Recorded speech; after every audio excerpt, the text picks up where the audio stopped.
Avengers, assemble! Oh my god!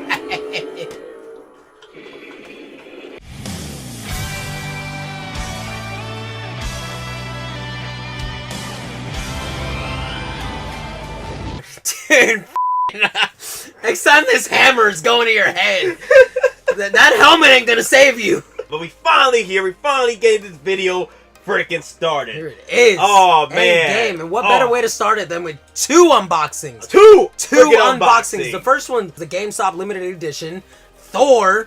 Glow Thor in his quantum realm suit. Damn that glow though. He looks so sick. But how do you feel being alive? Which, spoiler, if you haven't watched it yet, here's your first warning. And your only warning. The whole first line of Avengers was a lie for the most part. A lie! That is not how Thor looks in the movie if you've seen it. Oh, you've seen that big old beer belly. That was a big reveal, yeah, man. he loves beer. There it is. Oh my god. Oh my god. That big Speaking of loving beer. Oh my god. Oh my god, it's so good to see you. Give me your cuddly little rascal. Yeah, no, I'm good. Anyways, we also unboxed that 10-inch Thanos. Woo! Armored Thanos at that. We also brought the gang Thanos. The whole gang. I think this is the whole gang, except for the Infinity Stone Thanos. I think that was stupid. I don't even think we have enough room for those. Let's get right into the synopsis. In the beginning, exactly where you think it would start off. You know, after hearing tales about Ronan and everything from the trailers, you see Hawkeye, our beloved Hawkeye, which didn't really get a lot of movie time in the other movies. So it was really good to see a highlight with him. Well, he was in retirement mode, man. He was trying to live his life as a farmer. Farmer Barton. He's off on his farm, you know, his ranch with his family. Naturally, as Hawkeye would, he wants to pass down his skills to his kin. And so as he's reaching for one of the arrows to go retrieve it, it happens. Snap, baby! The snap, man. Everybody is gone, and he's left in this field by himself. And I think at that point, he didn't even see dust. So the birth of Ronan. Freaking Ronan. After that, man, he went on a freaking onslaught of death, of destruction. Like, he was taking out people left and right. Pretty much the half of the criminals that survived Thanos' snap, he was getting rid of that half. Which there was that line that he says in the movie. He says, "You survived Thanos, but you won't survive me." That was, oh man. Dude. You know what would have been epic? Freaking Punisher from the TV show and join up for freaking Ronan with these Annihilation. Ooh, what a combo wombo. Oh man. That would have been that. Oh. We've now jumped 22 days in the future. Tony's out here with Nebula. And he's also, if you really pay attention closely, you can see how malnourished she is. He's on that ultra keto diet, man. Ultra keto. Ultra keto, the know-nothing diet. He's recording his memoirs and his last thoughts in the Iron Man helmet. He lays down on the floor, and who does he get woken up by? Oh, Miss Marvel herself! Captain Marvel! Brie Larson, which she did a lot better in this movie than I expected her to. She was in place for Thor. So pretty much they needed to bring in a character that would take Thor's place in a way in this film. Thor is at 50% right now by the time things go down for Endgame. So pretty much the gang's back together again. The Avengers, well... Whatever's left of the Avengers, man. It's actually the original Avengers, which is hilarious. With two new members, Nebula and Rocket, and of course Captain Marvel. And of course Captain Marvel's there. Since the snapping, the team is still just torn apart. Thor went full on 8 Mile, and he's sitting in the corner and looking like he's making some verses for Dragon Thanos here.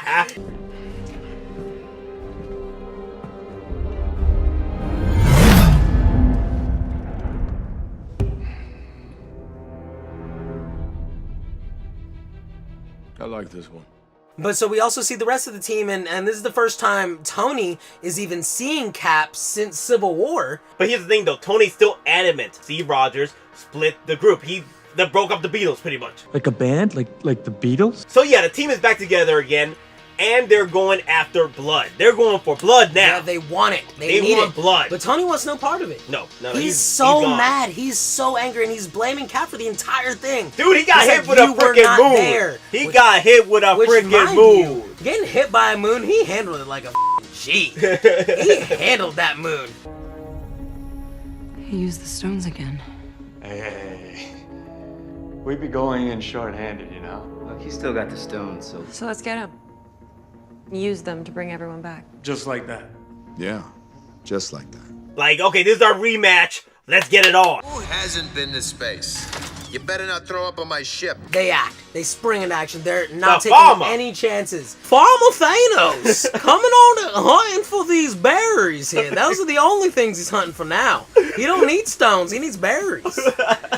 Yeah. I don't know what's up with Endgame's such obsession with farming and retiring as a farmer. You know what I'm saying? They're all just that. Apparently, that's the life. They find Thanos by himself, not doing anything to anyone, and you can really notice the damage that he's done, and it's a lot more damage than what we saw from Infinity War.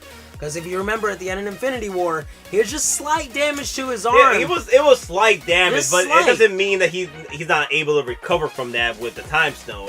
That's what was strange, because like Nate had pointed out before, he didn't have the mark in his chest from Stormbreaker. But we all know for a fact that once he used it again to destroy the stones, that would really almost kill them. Oh, it was done. What does Thor do immediately after kicking that door in? Swoop! Chop his arm right off. There's no stones anymore. No Thanos stones. destroyed them. He destroyed him. They destroyed him, and they find out that from Nebula that Thanos doesn't lie. What did you do? I went for that. But yeah, at that point, Thor knew that he was just killing off a cripple. Like, basically. Pretty much Thanos was in his wheelchair, kind of like Xavier, like, hey, I got no power. He couldn't do anything. I can't do anything. He couldn't do anything. He was literally useless. He was barely a Titan anymore. He was so hurt from destroying the stones. He gave up because he didn't care. He got what he wanted. That was his life goal, was to take out half the population. He didn't care anymore. Now we jump 5 years later from this event, which shocked everybody, the freaking world. Our new Avengers team, new Shield, which Black Widow is now leading, and she's basically our since Nick Fury got snapped. Yep, he got snapped at the end of Infinity War. Yeah, Mara Hill got snapped, and then possibly Coulson, but the thing is, Coulson never came back to the cinematic universe. Coulson! Come on, the final boy Phil! The only time they could have brought him back was the Ultimate Battle. Could you imagine Phil riding in on Lola, just floating down into battle like that? Oh yeah, I brought the big boys in, and we get the freaking brand spanking new, refurbished helicarrier with all the bells and whistles, like the original helicarrier with all the bells and whistles. Oh my gosh, that would have been freaking epic! Actually brings us to our next scene, is the van. The classic van that you've seen, which introduces the MVP of this Endgame movie. No, it's not Doctor Strange. Nope. It's not Captain America. It's not Iron Man. Nope. It is Ant-Man's freaking rat. The rat. The rat. That damn rat. But freaking Bran must have been warging into that rat or something. Because how the hell did this rat press the right buttons to open the quantum realm for Ant-Man to come out? That explains it. Because Bran, throughout the entire episode 3 of Game of Thrones, was doing he was just warging. I'm like, he just wakes up and then, hey, Night King. What's up, dude?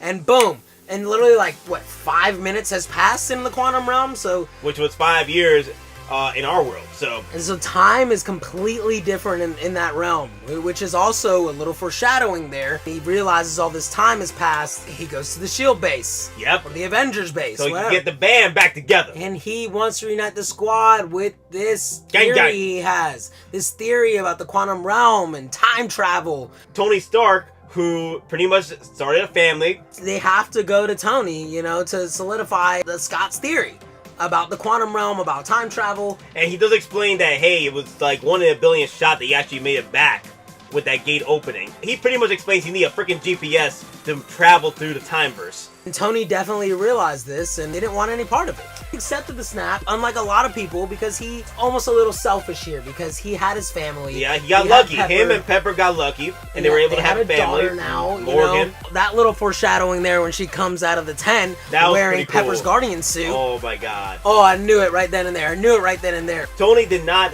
need to come back as Iron Man. He didn't have to. No, he definitely didn't. He didn't want to. He knew he had to. Because that is the Iron Man that we know and love. I am Iron Man.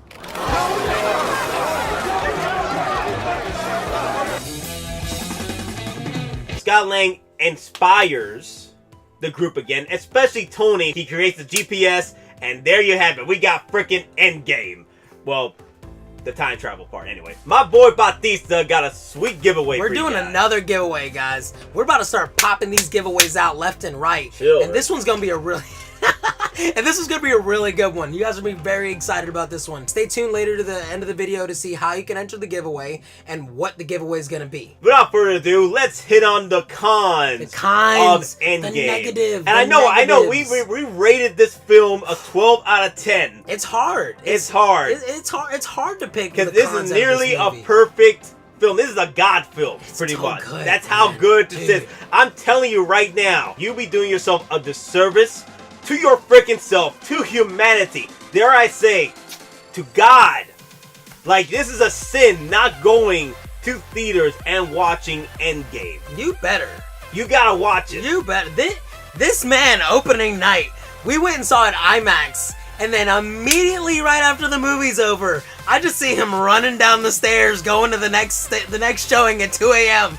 Stayed up till 5 to go watch this movie. Number 1, Thanos ship. Oh, okay, that one was a big one. Nebula gets caught by Thanos in 2014. Downloads her information about the future. And he finds out that, hey, he completes his destiny. Finds out that the Avengers... They're trying to undo it. They're trying to undo it with the time travel. Literally his life's work. If they want to change destiny, I will change my destiny. Goes through the quantum realm and attacks freaking Shield base with all the Avengers inside it. Now, with that con comes one of the biggest pros of the movie, you know, him destroying the entire base, which was a phenomenal scene just to watch. Beautiful. My jaw was literally on the floor, like it just came out. Oh my God. God. The thing surprises you because it's happening before your eyes, and you knew what's happening. The Sanctuary. And he used that ship to destroy the entire base. Now, how he got that ship through, we've been kind of talking back and forth. Here's a quick recap of how to time travel. You're going to need a pin particle. 2, you need Tony Stark's GPS. And 3, you need enough pin particles, which only takes about 1 pin particle to travel through time and back to the present. They take the only single 1 pin particle that the present time Nebula has, which has only 1 more jump. Just 1. One last jump back to present. And old Nebula uses that to get to the present time, and there she hacks into the system and somehow gets Thanos and his entire ship through the quantum realm portal that they have created. Pretty much. Nebula definitely wasn't there when the pin particles were made, but Nebula was there as Tony was creating more of the GPS for the whole team. So maybe she saw that unknowingly. We don't know. We don't know how long Nebula was stuck in 2014 with freaking Thanos. So he could have taken all the time he needed to create that freaking GPS. And then he traveled with Nebula through the quantum realm as a miniature figure, pretty much. And New Gamora. And New Gamora, yes. And when Nebula was back to the present time and hacked the time travel, she opened the gate for Thanos to go through with the GPS into 2023. We're gonna have to wait until the movie comes out, because you already know we're gonna watch with the commentary on, and I want to hear the Russo brothers' explanation for it. How? Please, I want to know. How? The pros of this film is definitely the character development for each of these freaking characters. There's so my God. many. Oh, it was phenomenal. There were so many characters, and also so that 3-hour span of the film didn't even feel like 3 hours. It didn't even feel like 3 hours. I needed more. I need more. The next pro, definitely the character development for freaking Thor. I'm like, what in the world? Which not only like his visual development, but you could really feel and relate to a lot of the problems that were happening with him.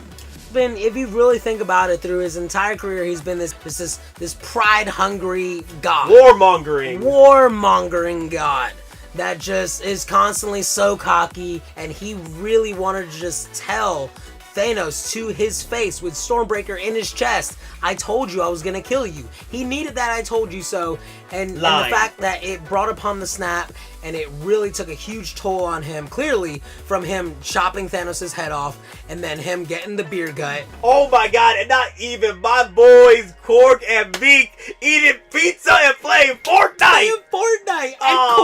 And of course, Korg, the gentle giant spirit that he is, getting bullied by online trolls, even in New Asgard. Beers on the bucket. Feel free to log into the Wi-Fi. No password, obviously. Thor, he's back. That kid on the TV just called me a dickhead again. It was hilarious in the theater, because, you know, of course, there he is. Chris Hemsworth comes on the screen, just shows his head. Lee's got the long hair again. All the girls like, woo! You know, they all light up. You got that bad boy look. Yep, and then just comes down. Big old beer belly. There it is. Damn, he was rubbing it on freaking Rocket like, no, please get off me. Which I thought it was funny how that's how they finally convinced Thor to join him back on the ship. Was Rocket's just like, we got beer on the ship. What kind? What kind of beer? You know what I want to see, though? I want to see my boy, Star-Lord, right? He was talking about that Bowflex and he's getting fat. Oh, yeah. I want to see a Bowflex on that ship. And Thor's like, pumping it. Pump it. That would be an amazing opening and scene. Star-Lord, he's still eating pizza and stuff. He's still getting a little bit chubby, but not too chubby like Thor. But you can tell Thor is like working out, getting the six-pack back. He's just like, that's my Bowflex. Can I use the Bowflex yet? It's just like... You know what would be a cool twist, though? Is if Gamora falls in love with Thor. Ooh. I actually don't mind that. I completely forgot about that. It's not the same original Gamora. No. It's not the same Gamora anymore. No. Gamora's dead now, but 2014 Gamora's still alive. Quote unquote dead. Before we start on our top favorite moments of the film, we want to open up a bottle of one of my favorite Jack Daniels Fire. The fire, baby. Woo! Fire and red, just like our boy Tony Stark. Red, baby. It's a nice... Our big red, baby. A big red. Our big red boy. It's a nice little cheers here to you. And, you know, we just want to... You're trying to kill me here, Nate. Damn. The man, the myth, the legend, and we ain't talking about Stan here. We're talking about... Might as well be. Robert Downey Jr. The man that started it all. 12 years in the making. Cheers. Speaking of the man, the myth, and the legend, we got all our Stan Lee pops out here, you know, and I brought out some of my other Stan Lee stuff, which those are definitely my prized possessions, and I wouldn't give the world for them. The giveaway! We're doing 2 of them again. 2 of them! 2 of them? One for the big winner, and one for our runner-up here. You know, runner-up? Like 2 giveaways? I thought we were only doing 1 giveaway. Nah, dude, we're bumping these bad boys out. We're milking that well for all it's worth, man. Comment down below after you've subscribed and followed our page, of course, naturally. And share it, baby. Share it. Share it. You have to have subscribed to our page or you will not be eligible. You have to comment either your favorite moment from Endgame, and so we'll choose between them. Of course, a lot of you out there have seen them, but it's the Patina Stan. It's so awesome, nice. Too, because it's just like a little Stan statue right there. That's your first prize winner. Then our second prize is one of the most elusive ones, which sold out very quick right after his death, is one of these Stan Lee Pez. But yeah, guys, let's get right into the mix of things. Do it, our favorite freaking moment from Endgame. We're in the Endgame now.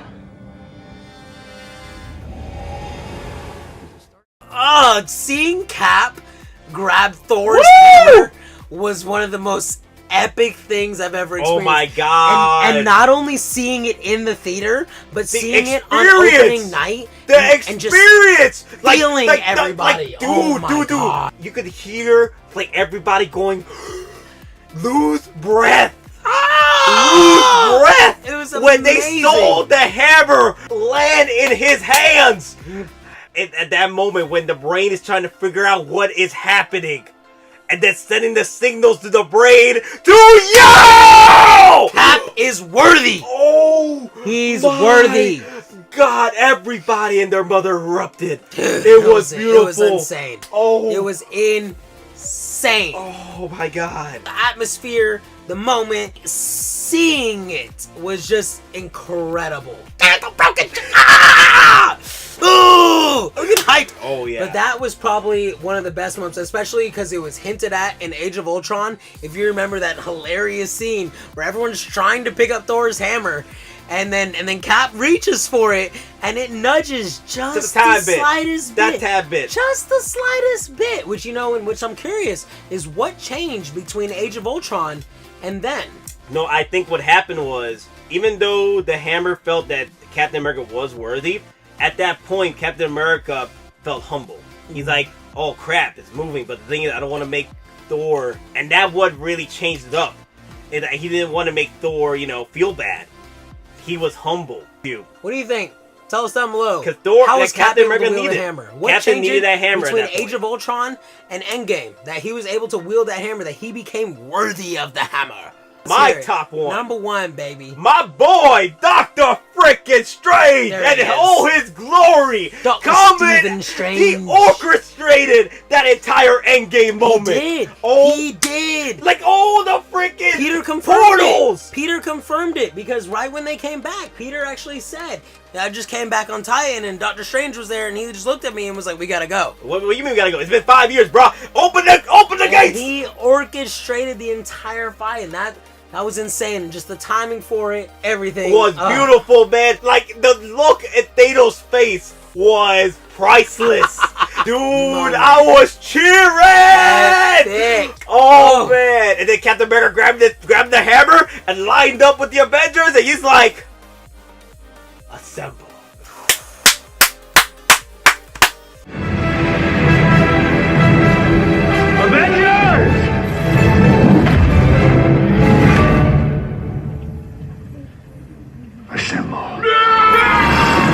This was the Star Wars of our generation. It was This great. was the Star Wars of our generation. Yeah, because Disney, you've been letting us down with Star Wars. Come on, we're gonna need you to up that. I swear to God, Disney. Swear to God. Like, hey. I'm mad at you, Disney. I am mad at you. But I am proud of you for letting Marvel do their thing. So this is what I'm going to tell you now, Disney. You better fire every mother in Lucasfilm. Fire everybody. I'm telling you, fire the janitor. Fire everybody. Because you didn't clean up this fucking mess. Exactly. You spent 2 movies trying to get away from the Skywalkers.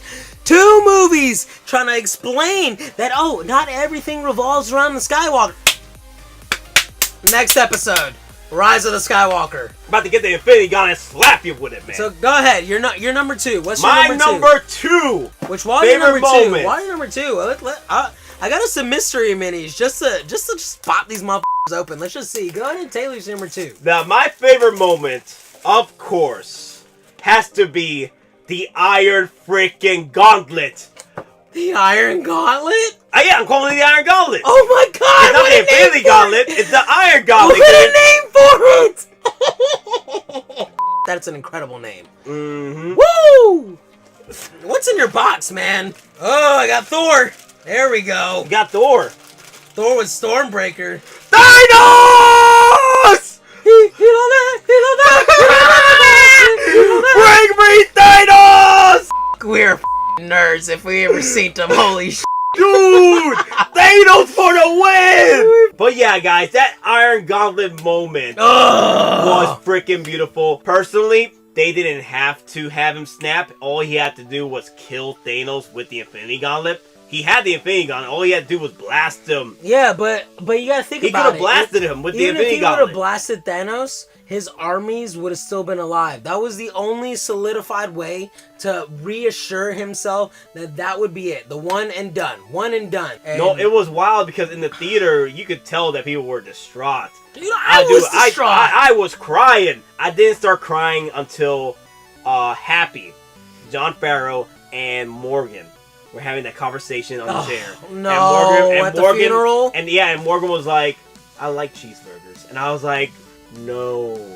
Because Tony loved cheeseburgers. And then John Farrow was like, yeah, Tony, your dad loved cheeseburgers. I'm going to get you all the cheeseburgers you want. I'm like, damn, John. I'm going to tear up right now. But I think the part that hit me the most about that scene was when he was dying and Peter was talking to him, and you know, it was kind of the reverse role right there, because Peter was the one dying at first, and Tony was telling him it's okay, this and that, and you know, then it was reversed, and Peter was telling him, but then Pepper just comes up, puts her hand on his shoulder, and just kind of eases him away really slowly, and you can rest, man, and just looks at Tony you and can just rest, tells him he can rest. Oh man, which owes back to the beginning of the movie, where he knew, and they both knew, that he would not be able to rest without him, with him having this intel, this knowledge that he could help all these other people.